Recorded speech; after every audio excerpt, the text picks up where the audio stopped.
नमस्कार साथियों, आप सभी का स्वागत है एजुकेशन लाइन में। दोस्तों, इस वीडियो में हम बात कर रहे हैं क्लास 11th के लिए भूगोल का जो पेपर है आपका 6 तारीख को लगेगा उसके बारे में। तो दोस्तों, मैं इस वीडियो में आपको पूरा पेपर बताने वाला हूं, जो आपके एग्ज़ाम में आने वाले क्वेश्चन है सारे वेरी वेरी इंपॉर्टेंट सभी के बारे में। तो आपसे रिक्वेस्ट होगी आप वीडियो को एंड तक ज़रूर देखिए, और चैनल पर नए हैं तो प्लीज़ चैनल को सब्सक्राइब करके बेल आइकन ज़रूर दबा लें। साथ ही साथ दोस्तों, इसी वीडियो के माध्यम से मैं आपको सभी जो भी के क्वेश्चन आपको बता रहा हूँ सभी का आंसर भी आपको इसी वीडियो में मिल जाएगा। और ये पीडीएफ फाइल मैं अपने सोशल मीडिया जो लिंक मैं आपको बता रखा है, टेलीग्राम, फेसबुक ग्रुप और हमारी वेबसाइट, वहाँ पे अपलोड कर दूंगा। वहाँ से आप इसको डाउनलोड कर सकते हैं। तो सबसे पहले देखिए, यहाँ पे पहला है आपको जोड़ी का मिलान करना है। भूगोल में पृथ्वी तल का अध्ययन किया, ठीक है, जाता है तो मानव का निवास ग्रह है, यह परिभाषा किसने दी थी। तो इन सभी क्वेश्चनों को आपको देखना है। नेक्स्ट देखिए, भूगोल विषय का अध्ययन के लिए कितनी शाखाओं में विभाजित किया गया है। तो कितनी में, तो दो ही यहाँ पे ऑप्शन में, तो दो हो गया यहाँ पे। उस प्राचीन विद्वान का नाम बताइए जिसने मनुष्य पर पर्यावरण के प्रभाव की बात की है। तो किसने की है ये आपको बताना है। तो ये हो गया यहाँ पे। सौर परिवार का ऐसा ग्रह जहाँ जन्नत जीवन है, तो किस पे है, पृथ्वी पर है। हमारे सौर परिवार का सबसे बड़ा ग्रह आपका बृहस्पति हो गया, ठीक है। ये सारा हो गया यहाँ पे। नेक्स्ट देखिए, यहाँ पे अगला क्वेश्चन है, रिक्त स्थानों की आपको पूर्ति करनी है। वर्षा जल का वह अंश जो जमीन भूमि द्वारा सोख लिया जाता है जल कहलाता है, क्या कहलाता है। सूर्य से आने वाली विकिरण ऊर्जा को पृथ्वी पर पहुंचने पर कितना, क्या कहलाती है। पृथ्वी पर रंगहीन, गंधहीन तथा स्वादहीन गैसों का एक विशाल आवरण है, जिसे हम क्या बोलते हैं। पर किसी स्थान पर प्रतिदिन एक ज्वार के बाद दूसरा ज्वार आने के बीच का समय का जो अंतर होता है वो कितना होता है, वो आपको बताना है। 23 घंटे और कुछ होता है, या फिर 12 घंटे। नेक्स्ट देखिए, परवाल कीड़े का मुख्य भोजन क्या है। तो दोस्तों, आपको बता दूं कि जितने भी क्वेश्चन मैं आपको बता रहा हूँ सारे आपको याद कर लेने हैं। मैं पीडीएफ फाइल इसकी दे दूंगा, ठीक है।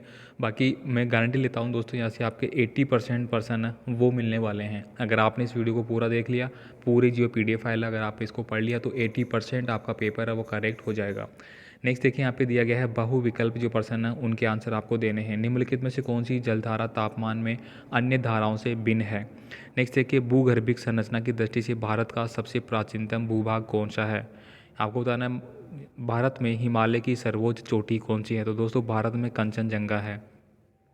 अगले देखिए, मैकमोहन रेखा किन दो देशों के बीच है। तो दोस्तों, मैकमोहन रेखा के बीच कौन कौन से दोस्त है, भारत पाकिस्तान। तो दोस्तों, रेड क्लिफ रेखा की हो जाएंगी भारत और बंगाल हो जाएगा यहाँ पे, या फिर भारत चीन होगा, ये आपको देखना है।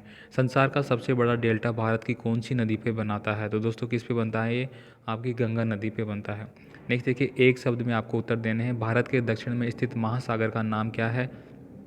मृदा के निर्माण में सबसे महत्वपूर्ण कारक का नाम क्या है। अगला देखिए, यहाँ पे कपास की कृषि के लिए सबसे उपयुक्त मिट्टी किसको माना जाता है। भूकंप के कंपन मापने के यंत्र का नाम क्या है, ठीक है, सीस्मोग्राफी हो गया आपका।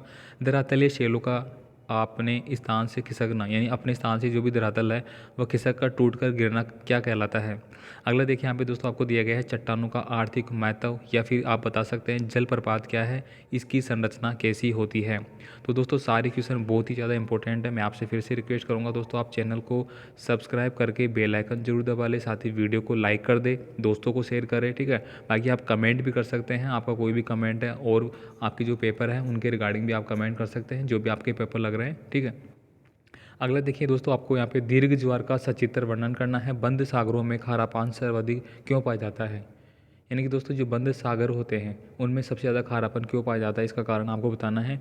हिमालय पर्वत की उत्पत्ति किस प्रकार हुई। तो दोस्तों, हिमालय पर्वत की जो उत्पत्ति है वो संपीड़न, जो प्राकृतिक आपकी प्लेटें हैं उनके संपीड़न से हुई है, ठीक है। इंडोनेशिया इस तरह से, और इंडो ग्रेशिया इस तरह की जो प्लेटें हैं उनके बाद में। नेक्स्ट देखिए, क्या कारण है कि हिमालय से निकलने वाली नदियाँ सदाबहीन होती है। भारत की जलवायु को प्रभावित करने वाले कोई 4 कारण है वो आपको बताने हैं, या फिर अथवा में दिया गया है। यानी कि दोस्तों, जितने भी बड़े क्वेश्चन होंगे उनमें आपको अथवा दिया जाएगा, आप कोई सा भी क्वेश्चन वहाँ पे कर सकते हैं। भारत में मानसून वरदान भी है और अभिशाप भी है, इसकी व्याख्या करनी है आपको।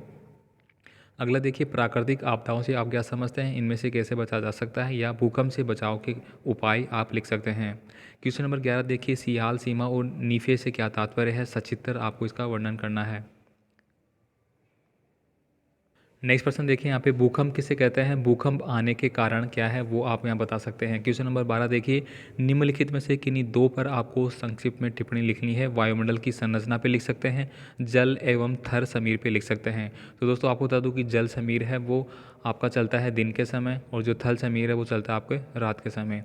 नेक्स्ट देखिए यहाँ पे, जेट वायुधारा बता सकते हैं, ग्रीन हाउस प्रभाव, भूमंडलीय ताप प्रभाव, किसी भी आप बता सकते हैं। अगला क्वेश्चन देखिए यहाँ पे, क्वेश्चन नंबर 13 है, मानसून उत्पत्ति के संबंध में कौन कौन सी विचारधारा है, किसी एक की आपको व्याख्या करनी है। भारत में मानसून वरदान भी है और अभिशाप भी, इसकी व्याख्या कर सकते हैं। अगला क्वेश्चन देखिए यहाँ पे, वन राष्ट्र की संपत्ति है, इस कथन की व्याख्या कीजिए और बताइए कि वनों का संरक्षण क्यों आवश्यक है। अगला क्वेश्चन दोस्तों आपको दिया गया है, भारतीय मिट्टी का वर्गीकरण कीजिए तथा मिट्टी कटाव की समस्या को दूर करने के कोई उपाय बताइए। क्वेश्चन नंबर 15 देखिए यहाँ पे, क्वेश्चन नंबर 15 देखिए यहाँ पे, पारिस्थितिकी तंत्र क्या है, इसके जैविक तथा अजैविक घटकों की आप व्याख्या कर सकते हैं। यहाँ पे अथवा में दिया गया है दोस्तों, मानव पारिस्थितिकी तंत्र को किस प्रकार से प्रभावित करता है, ये आप बता सकते हैं। तो दोस्तों 100% ये क्वेश्चन आपके एग्जाम में आने वाला है। नेक्स्ट देखिए यहाँ पे, क्वेश्चन नंबर 16 है, भारत की सीमाकार मानचित्र, यानी कि दोस्तों भारत का जो मानचित्र है उसमें आपको ये दर्शाना है, कर्क रेखा कहाँ पे है, 10 सेंटीमीटर से कम वाला वर्षा वाला क्षेत्र कौन सा है, कच्छ का रण जो गुजरात में है, इंदिरा पॉइंट दोस्तों आपका नीचे हो गया, और यहाँ पे दिल्ली नगर कहाँ पे है, ठीक है। या फिर आप यहाँ पे 82.5 डिग्री पूर्व देशांतर रेखा उसको बता सकते हैं, जो कि हमारे मध्य प्रदेश उत्तर प्रदेश से होकर गुजरती है। थार का मरुस्थल इधर आ जाएगा दोस्तों। नर्मदा नदी के बारे में छोटा नागपुर पठार यहाँ पे आएगा। सदाबहार वन का कोई क्षेत्र है वो कहाँ पे आएगा। तो दोस्तों ये पूरा पेपर हो चुका है। यहाँ पे दोस्तों आपको पूरा पेपर का सॉल्यूशन भी यहाँ पे दिया गया है। जैसे कि दोस्तों फर्स्ट भूगोल में पृथ्वी का तल मापने का रिएक्टर हो गया, 2 दिए गए यहाँ पे, एक वैज्ञानिक हो गया, पृथ्वी हो गया और बृहस्पति हो गया। नेक्स्ट देखिए यहाँ पे, क्वेश्चन नंबर 2 है, रिक्त स्थान बढ़ने वाले उनके आंसर यहाँ पे दिए गए हैं आपको। जैसे भूमिगत सूर्यताप वायुमंडल 12 घंटे 26 मिनट, यानी कि ज्वार, एक ज्वार और दूसरे ज्वार आने के बीच का जो समय होता है, कैल्शियम कार्बोनेट। तो दोस्तों इन प्रश्नों को आपको सबको अच्छे से देख लेना है, सभी का आंसर यहाँ पे दिया गया है। बहुविकल्पी जो प्रश्न थे उनका आंसर यहाँ पे देख सकते हैं। ब्राज़ील धारा, प्रायद्वीपीय पठार, कंचनजंगा, भारत चीन, मैकमोहन जो रेखा है दोस्तों भारत और चीन के बीच में, और गंगा नदी। अगला देखिए दोस्तों यहाँ पे एक शब्द में जो उत्तर देने वाले आंसर थे वो यहाँ पे देखिए, हिंद महासागर हो गया। क्वेश्चन नंबर 4 का आंसर है। जलवायु, काली मिट्टी, भूकंपीय यंत्र, सीस्मोग्राफी, भूस्खलन। अगला देखिए दोस्तों, जो बड़े क्वेश्चन थे आपके उनका आंसर भी आपको यहाँ पे दिया गया है, ठीक है। तो आप इन सभी क्वेश्चनों का स्क्रीनशॉट ले सकते हैं, इनको अच्छे से याद कर सकते हैं। मैं इन सभी क्वेश्चनों को टेलीग्राम पे और हमारे फेसबुक ग्रुप है वहाँ पे अपलोड कर दूंगा, वहाँ से आप इसको इजीली डाउनलोड कर सकते हैं। बाकी दोस्तों आपका कोई भी कमेंट आप कमेंट कर सकते हैं, और भी कौन से सब्जेक्ट के रिगार्डिंग आपको पेपर चाहिए वो भी मैं आपको प्रोवाइड करा दूंगा, ठीक है। तो मैं स्लाइड करके आपको पूरा दिखा रहा हूँ। देखो यहाँ पे एक चित्र भी बना हुआ है आपका, ठीक है, किस तरह से आपकी जलप्रपात वगैरह दिखाए गए हैं। मौसम और जलवायु में क्या अंतर होता है वो आप यहाँ पे देखिए। अल्पकालीन वायुमंडलीय दशाओं को मौसम कहा जाता है, और दीर्घकालिक मौसम की औसत वायुमंडलीय दशाओं को जलवायु कहा जाता है। मौसम अस्थायी वायुमंडलीय दशा है, जबकि जलवायु एक दीर्घ और लंबे समय तक स्थिर औसत मौसम है। मौसम शीघ्र परिवर्तनशील होता है, जबकि जलवायु परिवर्तनशील अत्यंत मंद गति से दीर्घकाल में होती है। मौसम का क्षेत्र सीमित होता है, जबकि जलवायु का क्षेत्र विस्तृत और व्यापक होता है। तो इस तरह से इन सभी का आंसर आप लिख सकते हैं।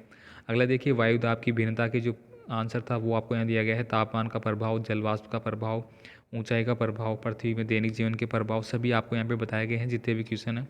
यहाँ पे देखिए, दीर्घ ज्वार की स्थिति कब होती है, तो यहाँ पे सचित्र वर्णन किया गया है। इसको आप स्क्रीनशॉट ले सकते हैं और अच्छे से याद कर सकते हैं। इसी तरह दोस्तों आपको एग्ज़ाम में लिखना होगा। तो जो भी सारे क्वेश्चन आपके आ रहे हैं, और मैं बता दूं दोस्तों, जितने भी आपके प्रीवियस ईयर के पेपर होते हैं उन्हीं में से आपका पेपर बन के आता है, ठीक है। और इस बार आपके वैसे भी पेपर जिला स्तर पर तैयार हो रहे हैं, और जैसे मैथ का और बायोलॉजी का पेपर है वो वायरल हुआ था, तो इसके ऊपर एक्शन हो सकता है। तो आप थोड़ा ध्यान रखें, जितने भी आपके मॉडल पेपर है सभी को आप अच्छे से याद कर लें, ठीक है। और जितने भी इंपॉर्टेंट क्वेश्चन पेपर है मैं सभी आपको प्रोवाइड करा रहा हूँ, तो आप उनको अच्छे से ज़रूर देख लें। अगला देखिए यहाँ पे, नेक्स्ट क्वेश्चन जो आपको दिया गया था उसका आंसर यहाँ पे देख सकते हैं। हिमालय पर्वत की उत्पत्ति किस प्रकार हुई है, इसका भी आंसर आपको यहाँ पे मिलने वाला है। हिमालय नवीन वलित पर्वतमाला है, ठीक है। ये पूरा यहाँ पे दिया गया है किस तरह से इसका निर्माण हो रहा है, किस तरह से इसमें वृद्धि हो रही है। मध्यजीवी महाकाल पे है, उसका क्या होगा। तो सभी क्वेश्चनों का आंसर आप दोस्तों आपको एक ही PDF फाइल में दिया गया है, तो आपको अच्छे से इनको याद कर लेना है। और ऐसे कैसे दोस्तों अगर आप पेपर में लिख के आते हैं तो मैं गारंटी लेता हूँ 80% आपकी प्लस जो मार्क्स है वो इसी वीडियो से आपके आ जाएंगे। बस आपको इनको सबको याद करना है और मैं आपसे फिर से रिक्वेस्ट करूँगा आप चैनल को सब्सक्राइब करके बेल आइकन दबा लें, साथ ही वीडियो को दोस्तों के साथ ज़्यादा से ज़्यादा शेयर करें और वीडियो को लाइक करें। बाकी आपका कोई भी कमेंट है तो आप कमेंट कर सकते हैं। बाकी PDF फाइल के लिए मैंने बता ही दिया कि आप हमारे टेलीग्राम का लिंक दिया गया है, फेसबुक ग्रुप का और हमारा वेबसाइट का, वहाँ से आप इसको डाउनलोड कर सकते हैं। ठीक है, तो ये पूरा पेपर दोस्तों मैंने एक्सप्लेन कर दिया है। भूकंप के बारे में हो गया, सभी क्वेश्चनों के आंसर हो चुके हैं। तो उम्मीद करूंगा वीडियो आपको अच्छा लगा होगा। प्लीज़ वीडियो को लाइक शेयर करने के साथ चैनल को सब्सक्राइब करना बिल्कुल भी ना भूलिए। मिलते हैं फिर एक और पेपर के साथ। धन्यवाद।